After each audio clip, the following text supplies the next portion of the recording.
60 বছর 100 বছর চলে যাচ্ছে, সবাই জবানটা খুলে বলুন, হায়াতের মালিক কে?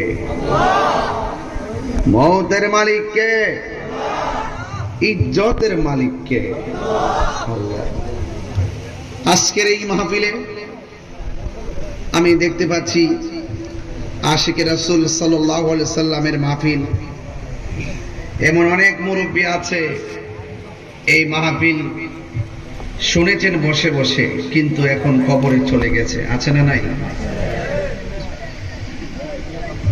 বর্তমান যুগটা বেশি ভালো না, মান্যতা উঠে গেছে,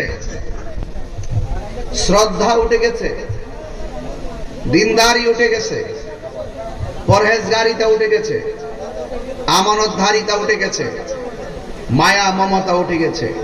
কথা বলেন।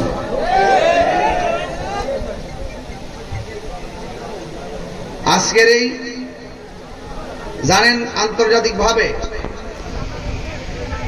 আন্তর্জাতিকভাবে বহু ধরনের ষড়যন্ত্র চলছে।